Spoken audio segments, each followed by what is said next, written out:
نحمده ونصلي ونسلم على سيدنا ومولانا محمد رسوله النبي الأمين المكين الحنين الكريم الرؤوف الرحيم. أما بعد فأعوذ بالله من الشيطان الرجيم. بسم الله الرحمن الرحيم.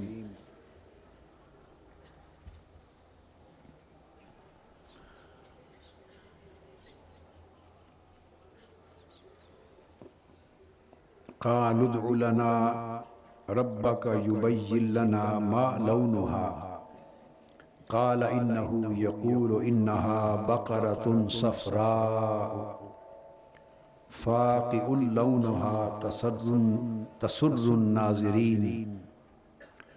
قالوا ادع لنا ربك يبين لنا ما هي إن البقرة تشابه علينا وإنا إن شاء الله لمهتدون. قال إنه يقول إنها بقرة لا ذلول تثير الأرض ولا تسقي الحرث مسلمة لا شية فيها. قالوا الآن جئت بالحق فذبحوها وما كادوا يفعلون. وَإِذْ قَتَلْتُمْ نَفْسًا فَادَّارَأْتُمْ فِيهَا وَاللَّهُ مُخْرِجٌ مَا كُنْتُمْ تَكْتُمُونَ. فَقُلْنَا اضْرِبُوهُ بِبَعْضِهَا كَذَلِكَ يُحْيِي اللَّهُ الْمَوْتَى وَيُرِيكُمْ آيَاتِهِ لَعَلَّكُمْ تَعْقِلُونَ. ثُمَّ قَسَتْ قُلُوبُكُمْ مِنْ بَعْدِ ذَلِكَ فَهِيَ كَالْحِجَارَةِ أو أشد قسوة. وإن من الحجارة لما يتفجر منه الأنهار وإن منها لما يشقق فيخرج منه الماء وإن منها لما يهبط من خشية الله وما الله بغافل عما تعملون. صدق اللہ مولانا العظیم. معزز مشائخ علماء کرام، معتکفین و معتکفات اور خواتین و حضرات، اللہ رب العزت کا شکر ہے جس کی توفیق سے ہم آج ماہ رمضان المبارک کے آخری عشرہ کے اس مبارک جمعہ کے اجتماع میں حاضر ہیں.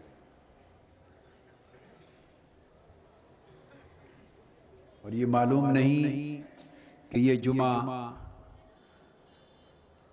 جمعۃ الوداع ہے یا اللہ پاک اعتکاف میں اور آخری عشرہ میں ماہ رمضان کا ایک جمعہ جمعۃ الوداع اور عطا فرمائے گا.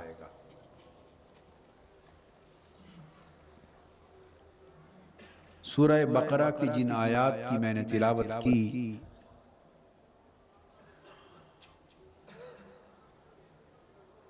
ان پر پچھلے 2 جمعوں میں تسلسل کے ساتھ ہماری گفتگو جاری تھی،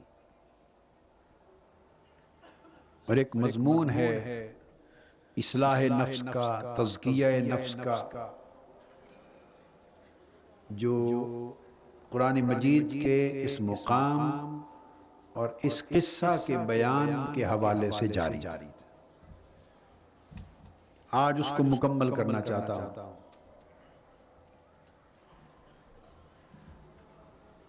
بہت سے لوگ چونکہ آج نئے ہیں جو پچھلے 2 جمعوں میں نہیں تھے، ان کی خاطر بڑے اختصار سے جو مضمون تفصیل کے ساتھ 2 خطابات میں بیان ہو چکا، اسے چند جملوں میں خلاصتاً عرض کرتا ہوں تاکہ آپ اگلے بیان ہونے والے مضمون کو سمجھ سکیں اور جو پہلے بیان ہو چکا اس کے ساتھ ایک ذہنی ربط اور تسلسل قائم کر سکیں. ایک معروف واقعہ ہے کہ بنی اسرائیل میں ایک قتل ہو گیا تھا،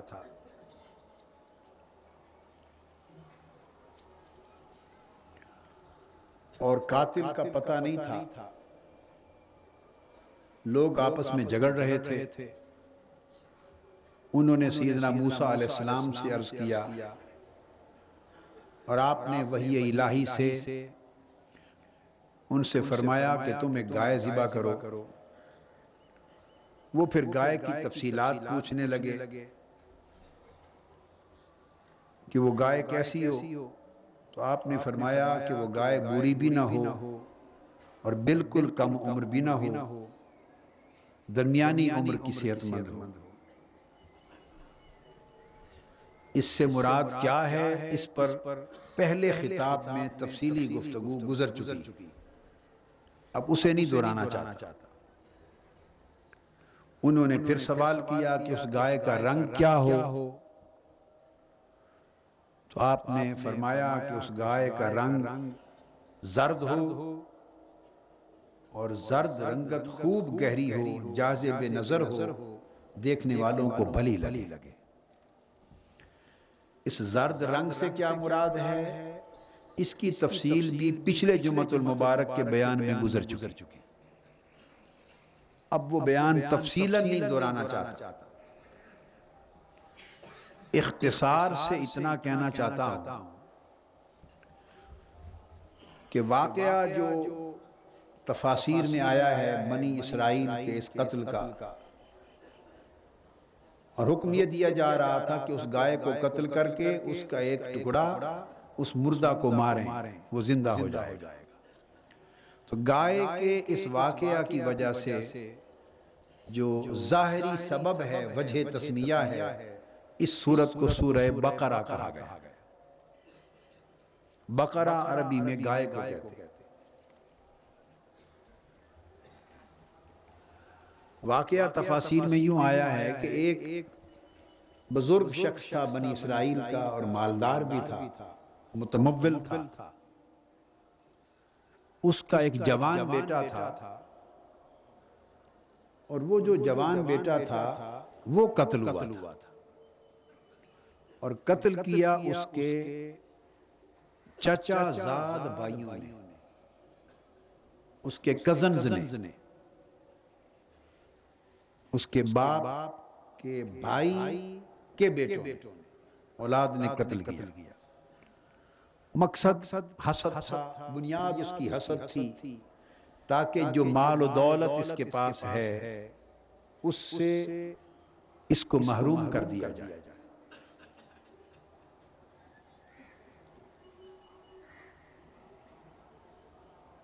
اب یہ جو بات ہے یہ پہلے نہیں بتائی تھی، آج چونکہ اس کے ساتھ مضمون کا ریلیونس شروع ہو رہا ہے، اس لیے یہ حصہ آج ذکر کر دیا۔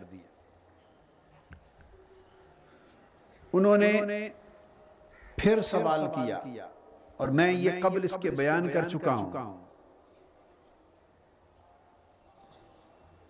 اور آج نئی جو تھوڑی سی تفصیلی بات عرض کی اس کی بھی وضاحت کر دوں۔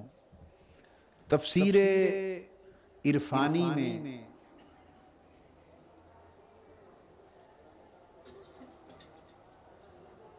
عرفاء، اولیاء، صوفیاء کے ہاں، اہل حق اور اہل عرفان کے ہاں اس واقعہ کا جو عرفانی معنی ہے، جو روحانی تعبیر ہے، اشاری تعبیر ہے، تفسیر اشاری، اس کے تحت وہ روح، وہ جو برا شخص ہے بنی اسرائیل کا مالدار، اس سے مراد انسان کی روح ہے۔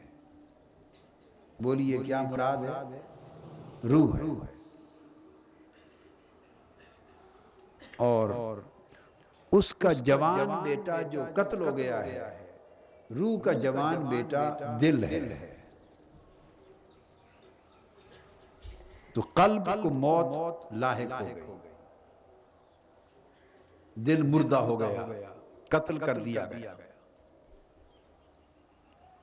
پھر جب کسی بوڑھے باپ کا جوان بیٹا قتل ہو جائے تو غم سے نڈال ہو کر باپ بھی مر ہی جاتا ہے ایک طرح کا، وہ زندہ ہو کر بھی مر جاتا ہے۔ تو اگر قلب روحانی مر جائے تو روح قلب کی موت کے باعث خود بخود مردہ ہو جاتا ہے۔ سمجھیں؟ اب اس جوان کو مارا چچا زاد بھائیوں نے، تو چچا کون ہے؟ روح کا بھائی کون ہے؟ وہ نفس ہے۔ روح کا بھائی کون ہے بولیے؟ نفس ہے، نفس حیوانی ہے۔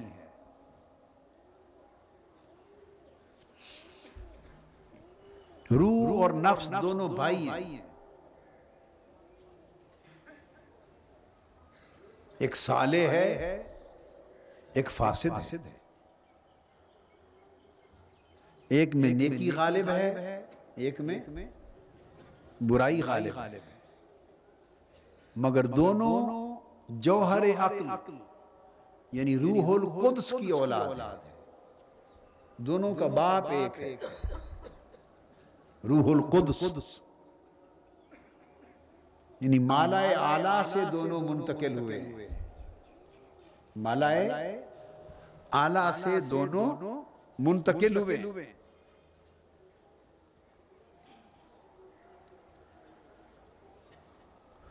وہ آدم علیہ السلام کی تشکیل کے وقت جو قرآن مجید نے بیان فرمایا ہے اور جن جن عناصر کا اور اجزاء کا ذکر کیا ہے، روح تو رکھی گئی ہے اس چراغ دان بدن میں، فَإِذَا نَفَخْتُ فِيهِ مِن رُوحِي، تو روح بھی ادھر سے رکھی گئی ہے اور نفس بھی ادھر سے پھونکا گیا ہے۔ روح احسن تقویم کی آئینہ دار ہے اور نفس اسفل سافلین کا آئینہ دار ہے۔ پوٹینشلز دونوں رکھے گئے، اس لیے یہ دونوں بھائی ہیں۔ روح کا بیٹا اس کی اولاد دل ہے، قلب، جو بنیادی طور پر روح کے زیر اثر، زیر تربیت، پاکیزگی کی طرف میلان رکھنے والا تھا، اور جو دولت اس کے پاس تھی وہ روحانی دولت تھی۔ جب دل روح کے زیر اثر ہوتا ہے تو وہ عشق الہی کی دولت سے مالا مال ہوتا ہے۔ جب دل اپنے باپ روح کی پرورش میں ہوتا ہے تو روح کے پاس الست بربکم قالوا بلی، عشق الہی کی دولت ہوتی ہے، معرفت الہی کی دولت ہوتی ہے، عرفان حق کی دولت ہوتی ہے، معارف اور علوم لدنیہ ہوتے ہیں روح کے پاس، جو اسے ملائے اعلیٰ سے، عالم بالا سے ملتے ہیں۔ اس کا تعلق عرش معلی اور فوق العرش سے رہتا ہے۔ تو جو کچھ باپ کو ملتا ہے یعنی روح کو ملتا ہے، وہ باپ اپنے بیٹے کو، دل کو منتقل کرتا رہتا ہے۔ تو روح کا مال عشق الہی اور معرفت حق اور انوار و تجلیات الہیہ کا، یہ مال دل کے نصیب میں ہوتا ہے، دل کو ملتا رہتا ہے۔ نفس دل کا چچا ہے، روح کا بھائی، اور اس کی اولاد یعنی دل کے کزنز، دل کے چچا زاد بھائی، نفس کی اولاد، وہ قوات شہوانی ہیں۔ زُيِّنَ لِلنَّاسِ حُبُّ الشَّهَوَاتِ، یہ جو شہوتیں ہیں یہ نفس کی اولاد ہے۔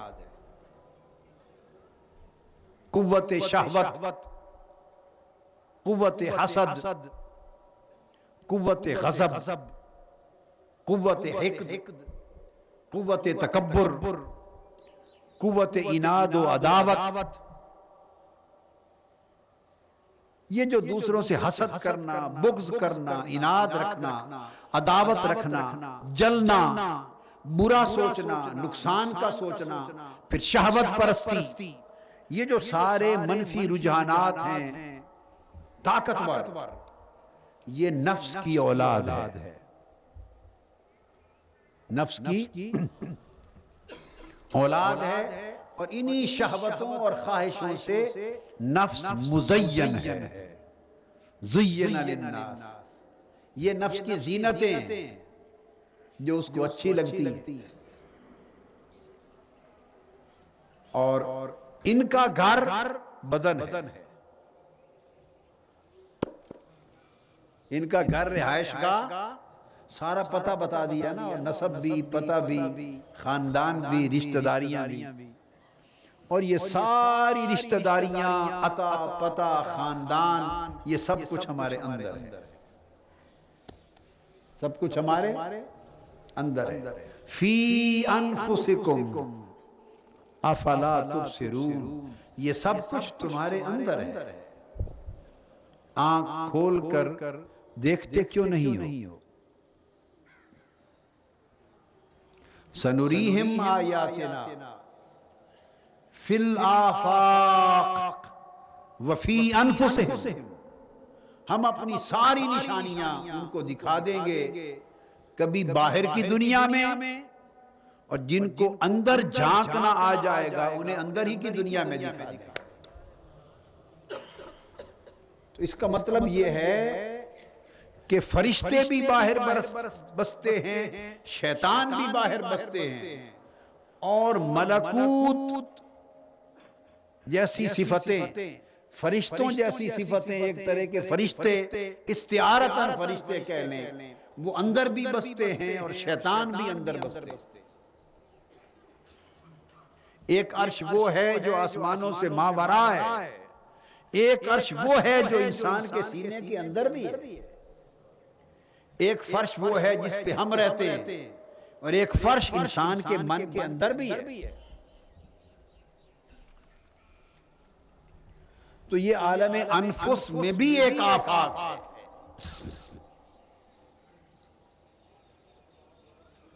تو خیر ذکر کیا تو یہ نفس کے بچوں نے، شہوتوں نے، اور حسد، بغض اور عداوت کی قوتوں نے مل کر اپنے چچا زاد بھائی دل کو قتل کر دیا. اب قتل کرنا کیا ہے؟ دل کی زندگی عشق الہی تھی. جس دل میں عشق الہی تھا وہ دل دل زندہ تھا. جس دل کو معرفت حق حاصل تھی وہ دل دل زندہ تھا. جس دل کا تعلق ملائے اعلیٰ سے تھا، جس دل میں ذکر الہی کا چراغ جلتا تھا، جس دل میں عشق الہی کی تپش تھی، آگ جلتی تھی، جس دل میں معرفت حق کی روشنی تھی، جس دل کو مولا سے شناسائی تھی، وہ اس شناسائی کے سبب زندہ تھا، اس روشنی کے سبب زندہ تھا، اس ذکر حق کے سبب زندہ تھا، اس معرفت الہی کے سبب زندہ تھا. یہ اس کی زندگی ہوتی. نفس کی اولاد نے، شہوتوں نے دل پر حملہ کیا،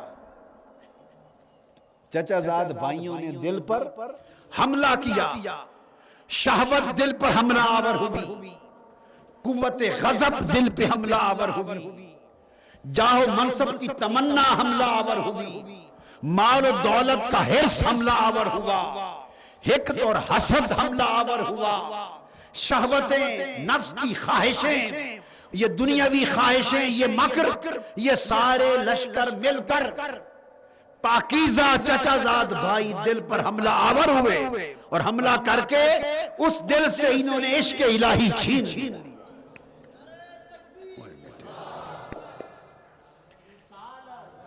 اس دل سے عشق الہی چھین لیا، اس دل میں ذکر الہی کا جلتا ہوا چراغ بجھا دیا. اس دل کی ڈور جو مالائے اعلیٰ سے جڑی تھی اور جس کے ذریعے وہ رات پاتا تھا، وہ ڈور کاٹ دی. اس دل کا تعلق باللہ توڑ دیا. اس دل میں معرفت حق کی روشنی تھی، وہ بجھا دی. اس دل کی زندگی جاتی رہی. جب عشق الہی اور ذکر الہی کا چراغ بجھا اور معرفت حق اس سے چھینی گئی، وہ قتل ہو گیا۔ یہ تھا دل کا قتل، دل مردہ ہو گیا، دل مردہ ہو گیا، ہمارے دل مردہ ہو گئے،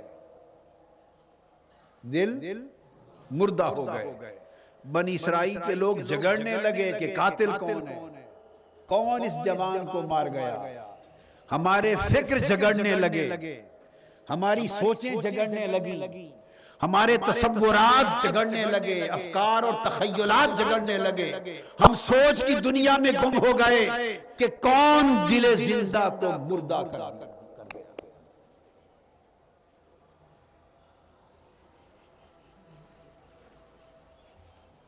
مجھے یاد ہے 1974 کی بات ہے، ابا جی قبلہ رحمت اللہ علیہ جب وفات کے قریب 2-4 دن باقی تھے تو وہ بستر پہ تھے علالت میں، وفات سے چند دن قبل، 1-2 روز قبل کی بات ہے۔ تو میں بیٹھا تھا، کوئی صاحب دوست ملنے کے لیے آئے، میری طرف دیکھا ابا جی قبلہ رحمت اللہ علیہ نے، اور دیکھ کے ایک شعر پڑھا، فرمایا مجھے یہ ڈر ہے دل زندہ تو نہ مر جائے۔ بس ایک شعر پڑھ دیا، اس پر کہا کچھ نہیں، مجھے سنایا مجھے یہ ڈر ہے دل زندہ تو نہ مر جائے کہ زندگانی عبارت ہے تیرے جینے سے، کہ زندگانی عبارت ہے تیرے جینے سے۔ بس یہ پیغام دیا اشارے کی زبان میں کہ زندگی دل کے جیتے رہنے سے عبارت ہے۔ دل زندہ ہے تو بندہ زندہ ہے، دل مردہ ہے تو ہم مردہ دل ہیں، اس لیے چلتی پھرتی لاشیں ہیں۔ نفس کے بچوں نے، اولاد نے دل کو قتل کر دیا، اس عشق الہی کی اور معرفت الہی کی زندگی چھین لی۔ یہ یہاں تک اس کی اشاری اور عرفانی تعبیر تھی۔ اب آگے پھر قرآن مجید کا اگلا حصہ لے لیتے ہیں۔ اب بنی اسرائیل کو جب بتا دیا گیا کہ رنگ زرد ہے، اور زرد رنگ نفس کا ہے، زرد گہرے زرد رنگ کی گائے ہو، تو گہرا زرد رنگ نفس کی طرف، نفس امارہ کی طرف اشارہ ہے، اور گائے نفس حیوانی کی طرف اشارہ ہے۔ فرمایا وہ گائے لے کر اسے ذبح کر دو۔ اب تم یہ چاہتے ہو کہ یہ حادثہ کیوں پیش آیا، تو یہ خبر تمہیں نہیں مل سکتی، یہ خبر تو دل زندہ کو تھی جو مر گیا۔ اب وہی دل زندہ ہوگا تو راز بتائے گا۔ بات سمجھائی یہ جا رہی ہے کہ جب تک دل زندہ نہ ہو راز کی بات سمجھ میں نہیں آتی۔ راز جاننے کا طریق یہی ہے کہ دل زندہ ہو، اس سے پھر جوان بیٹا زندہ ہو جائے تو بوڑھے باپ کی کمر پھر سیدھی ہو جاتی، پھر روح زندہ ہوگی، پھر تعلق جڑ جائے گا۔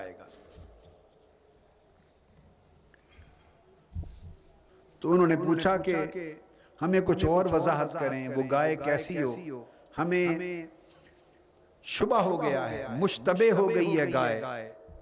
کئی گائیں ہوتی ہیں، کئی، اب پتہ نہیں زرد رنگ کی کون سی گائے۔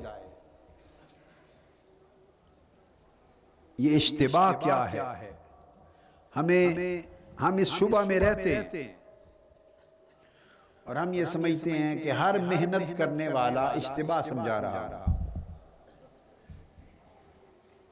ہر مستعد طالب ہے۔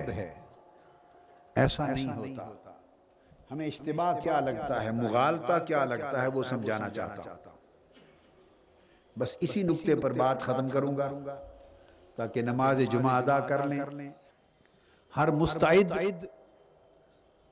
طالب نہیں ہوتا۔ ہم دیکھتے ہیں ہر کوئی جو تسبیح پڑھتا ہے یہ بڑی تسبیح کرتا ہے، یہ بڑے نفل پڑھتا ہے، یہ بڑی اللہ اللہ کرتا ہے، بڑے وظیفے کرتا ہے، بڑے چلے کاٹتا ہے، یہی پہچان ہے نا ہماری کہ یہ طالب حق ہے جی۔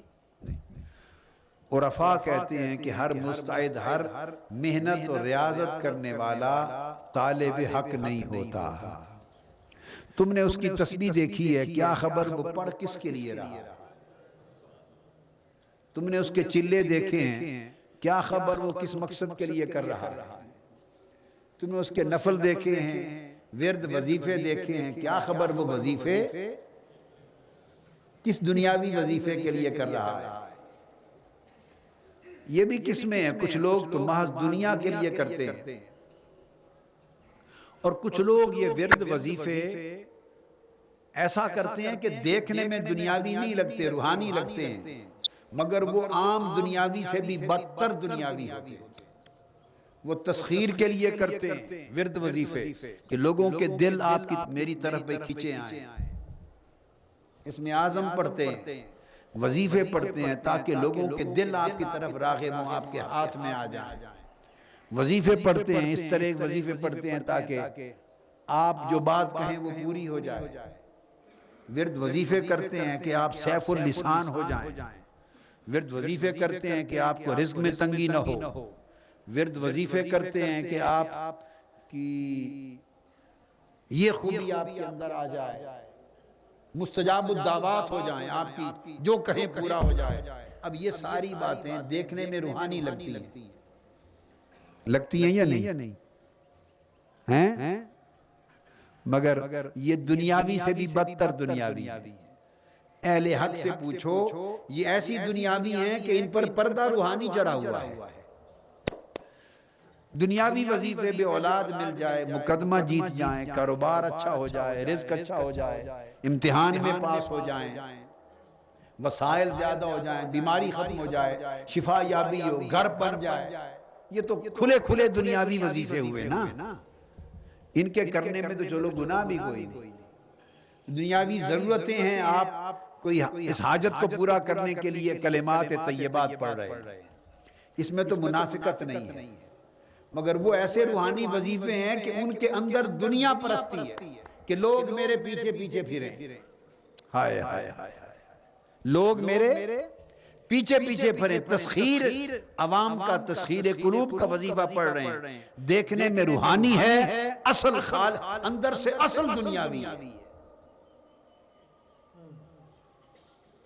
حقیقت میں اصل دنیاوی ہے کہ لوگ پیچھے پھریں۔ بھئی روحانیت یہ ہے کہ لوگ تیرے پیچھے پھریں، یہ تو دنیا پرستی ہے۔ روحانیت یہ ہے کہ تو مولا کے پیچھے پھرے،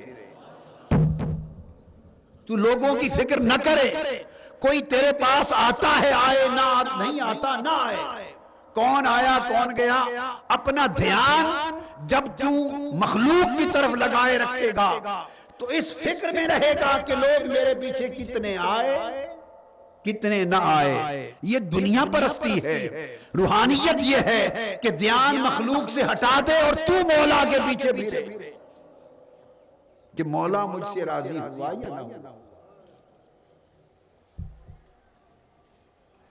تو یہ ایک اس کے اندر بڑا ایک کنڈل ہے۔ تو یہ دنیاوی چیز پر لوگ روحانی پردہ چڑھا دیتے ہیں۔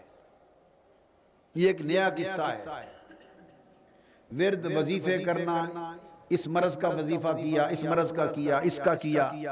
میرے پاس بھی بہت سے لوگ ہماری بوتلیں لاتے ہیں نا، دم کر دیں، اوپر لکھ جاتے ہیں اس کو بواسیر ہے، بواسیر کا دم کر دیں، اس کو گردے کی تکلیف ہے دم کر دیں، اس کی اولاد کا مسئلہ ہے دم کر دیں، امتحان کے لیے دم کر دیں۔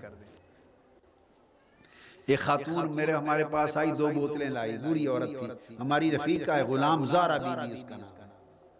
اس نے کہا جی میرے گھٹنوں میں درد ہوتی ہے بہت زیادہ شدت کی، بیوہ ہے، 20-25 سال سے بیوہ ہے، غلام مصطفیٰ کی والدہ، تو اس کے دم کر دیں میرے گھٹنوں کی درد ٹھیک ہو جائے۔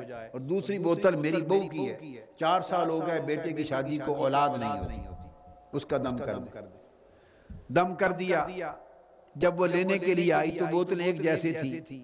میں نے کہا بیگم صاحبہ کو کہ بوتلیں ملا دینا، اور کہنا وہ تو آپس میں مل گئی۔ اب یہ لطیفہ ہے اور حقیقت بتا رہا ہوں۔ اس نے بوتلیں ہاتھ میں پکڑی، وہ پریشان کھڑی تھی۔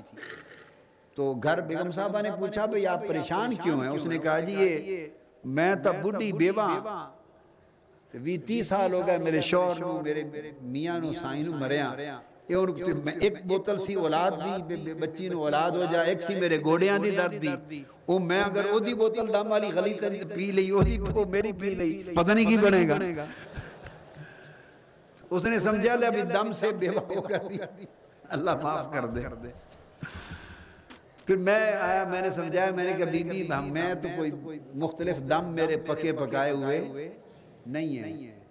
یہ تو گوڑے کی درد ہو اولاد ہو سر درد ہو امتحان ہو بواسیر ہو شفایابی ہو کاروبار ہو رزق ہو زہد ہو بگر ہو سر ہو گوڑا ہو گٹا ہو ہر چیز کا میں تو اللہ کا نام عرض کر کے تو پکار کے پھونک دیتا ہوں. ہم تو کوئی یہ کام جانتے نہیں ہیں. یہ تو ایک بس اللہ کا نام پھونکنے والی بات ہے. باقی وہ جو پانی جس مقصد کے لیے رکھ جاتا ہے مقصد بھی وہ جانتا ہے اور پورا بھی اسی نے کرنا. ہمارا طریقہ یہ ہے مقصد بھی وہ جانتا ہے کہ کس کے گوڑوں میں درد ہے کس کے گٹوں میں درد ہے کس کو اولاد کی ضرورت ہے کس کو کاروبار بہتر چاہیے. میں کون ہوں کسی کا مقصد جانتا پھر مالک کا کام جس نے کرنا ہے وہی مقصد جانے. تو بوتل پہ لکھا ہو یا نہ لکھا ہو اس سے تو مخفی نہیں ہے. لہذا ہم نے تو التجا کرنی ہے مولا تجھے تیری رحمت کا صدقہ حضور کے جوڑوں کا صدقہ یہ جس کام کے لیے رکھ گئے ہیں تو اس میں پورا کر اپنی برکت ڈال دے. التجا کرنی وہ مان لے اس کی مرضی نہ مانے رد کر کے پھینک دے اس کی مرضی وہ مالک ہے. ہم تو سائل ہیں منگتے ہیں تو باقی تو مقصد اسی نے پورے کرنے ہیں تو اس سے بوتلیں ادھر کی ادھر ہو جائیں ادھر کی ادھر ہو جائیں کیا فرق پڑتا ہے. مگر وظائف ہوتے ہیں بتانا یہ چاہتا ہوں وظائف ہیں کتابیں لکھی ہوئی ہیں ہر شے کا الگ وظیفہ ہے. کیا ہر شے کا الگ وظیفہ ہے. جوانی آ جائے الگ وظیفہ ہے. تو یہ جدا جدا وظیفے لوگ چلے کرتے اس کے لیے لوگ چلے کرتے تو یہ کیا ہے میں دم کروں تو لوگ صحت یاب ہو جائیں اس کے لیے ورد وظیفہ چلا کرنا یہ اصل دنیا داری ہے تاکہ لوگ سمجھیں کہ دیکھو اس کا دم کتنا کامل ہے. دم کرتا ہے اور فوری لوگوں کی درد دور ہو جاتی ہے. دم کرتا ہے کام ہو جاتا ہے. دم کرتا ہے بخار اتر جاتا ہے. دم کرتا ہے حاجت پوری ہو جاتی ہے. واہ واہ واہ لوگ سمجھے کتنا کامل ہے. اس کے لیے وظیفہ کرنا یہ روحانیت کے پردے میں اصل دنیا داری ہے. اب میری بات کو سمجھے ہیں نا. تو تصوف کا طریق فقیری تصوف کا طریق کیا ہے نہیں دنیا داری کے پیچھے نہ پھرو. جو وظیفہ کرو دل کو صاف کرنے اور مولا کو منانے کا کرو. جو عبادت کرو مولا کو پانے کے لیے کرو. جو ورد کرو اس سے تعلق جوڑنے کے لیے کرو. جو مشقت کرو نفس کے تزکیہ کے لیے کرو. دل زمین گندگی سے صاف کرنے کے لیے کرو. معرفت حق کے لیے کرو. عشق الہی کے لیے کرو. ذکر الہی کے لیے کرو. تعلق الہی کے لیے کرو. غیر کو دل سے نکالنے کے لیے کرو اور مولا کو دل میں بسانے کے لیے کرو. جو ورد کرو جو وظیفہ کرو جو چلا کرو جو اعتکاف کرو جو تلاوت کرو جو عمل کرو لوگوں جو ریاضت کرو صرف اور صرف ہر ریاضت فقط مولا کے لیے کرو. مولا کے لیے کرو. مولا کے لیے کرو. ہر خیر کو بھول جاؤ. ہر خیر کو دل کی تختی سے مٹا دو. ہر خیر کو نکال دو. دل کی زمین جب غیر سے پاک ہو گئی اور مولا تمہارے دل کے کوٹھے میں آ کے بس گیا اس کا نور تمہارے دل کو روشن کر گیا. اس سے تعلق جڑ گیا. جب اس سے تعلق جڑ گیا تو پھر وظیفے یاد کرنے کی حاجت نہیں. جو چاہو منہ سے کہو دم کرو ہوتا رہے گا.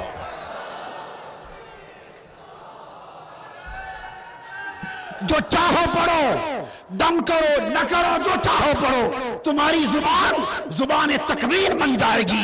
انما امرہ اذا اراد شیئا ان یقول له کن فیکون. پھر اللہ کا امر اتر آتا ہے. جب بندہ دل میں مولا کو بساتا ہے تو پھر مولا کے انوار آتے ہیں، اس کی تجلیات آتی ہیں، اس کی صفات کا پرتو ہوتا ہے. اور مرد مومن کا دل اللہ کے انوار کا آئینہ ہوتا ہے، اللہ کے اخلاق و صفات کا آئینہ ہوتا ہے. اس کا امر ہے، وہ کہتا ہے ہو جا، شے ہو جاتی ہے. بندہ جب خود کو فنا کر کے ایسا وظیفہ کرے کہ اس میں گم ہو جائے، اس میں فنا ہو جائے اور وہ باقی رہ جائے. جب بندہ خود سے فنا ہو اور اس سے بقا لے لے تو پھر جب وہ ارادہ کرتا ہے ہو جا، وہ بھی ہوتی رہتی ہے.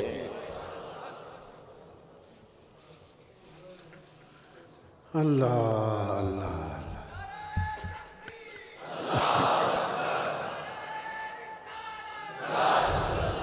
بس موضوع کو نماز جمعہ کے لیے ختم کرتے ہیں. مقصود کہنے کا یہ تھا، پیغام یہ تھا کہ لوگوں سن لیں، عبادتیں صرف اللہ کے لیے خالص کریں، ریاضتیں صرف اللہ کے لیے خالص کر لو. میں نے کہا تھا کہ اگر ہر شے بھول کر صرف مولا کو یاد رکھ لیں تو پھر ہر کام کا ذمہ دار مولا خود ہو جاتا ہے. مولا خود ہو جاتا ہے. وہ ہم سے اچھا کارساز ہے، کارسازی کرتا ہے. اللہ تبارک و تعالی ہمیں یہ معرفت حق عطا فرما دے. وما علینا الا البلاغ.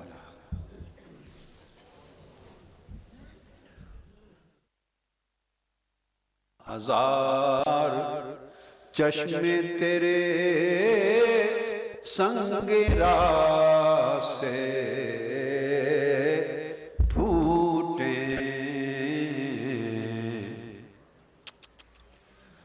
ہزار چشم تیرے سنگ راہ سے پھوٹے، خودی میں ڈوب کے ضرب کلیم پیدا کر، خودی میں ڈوب کے ضرب کلیم پیدا کر، خودی میں ڈوب کے ضرب کلیم پیدا کر، خودی میں ڈوب کے ضرب کلیم پیدا